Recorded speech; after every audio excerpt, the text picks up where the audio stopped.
Max Ehrmann was an American writer and attorney.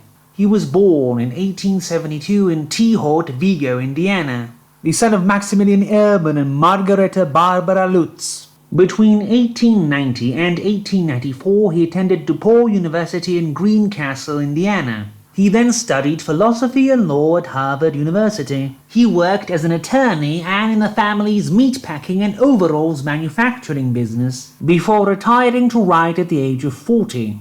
He married Bertha Pratt King on June 3, 1945, and died on September 9, 1945 in Terre Haute. He is most well known for his 1927 prose poem Desiderata. We will cover one of his earliest works, his 1900, The Mystery of Madeline le Blanc. A certain Monsieur de Corbière finds life in Paris intolerable, so he moves to a small town in the south of France, where he takes up his abode with an old woman in her 70s, and her daughter, the latter begging him not to ask for her mother's real name. He becomes a spectacle in the town due to his intimate relations to the two women, who are known to keep themselves in total seclusion. Before he leaves, they pry him about the younger woman's heterochromia, and mention the name Satyani for the first time. In the year 1830, you have a local revolution brewing against King Charles X. Some men from the town go to Paris to join the rebels, among them one Joseph Calbot. As his beloved Madeline sees him off, she goes into hysteric mania,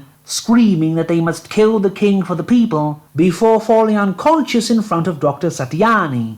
This man is of noble lineage, losing his family estate during the French Revolution, his rights being trampled on by both the Napoleonic and Bourbon Restoration governments. Escaping being lynched by the mob for his royalist sentiments, he is called to Madeline's house, the girl still not having woken up. He observes her and then sneaks into a crumbling stone house facing the cemetery, where, under the observation of his dwarfish assistant, he makes experiments with malicious substances. He then swoons and is taken for dead, but awakens to escape the police who come to investigate his so-called murder. Then he goes to treat Madeline, forcing her to submit to him mentally while she's in a catatonic state. Then he makes her appear as if she was dead, so her family has to bury her. But then at night he digs her out of her grave, while imagining all the dead in the ancient crumbling cemetery crawling from their graves to watch him. Then he disappears and his assistant is found dead. Everyone assumes Madeline died, until her friend Irene sees her in Paris. They disinter her grave and find no body. But when her father and Joseph go to Paris, they find the quarter where she would have lived burned to the ground, and find out that Dr. Satyani led a group of royalist soldiers against the rebels and died a week ago.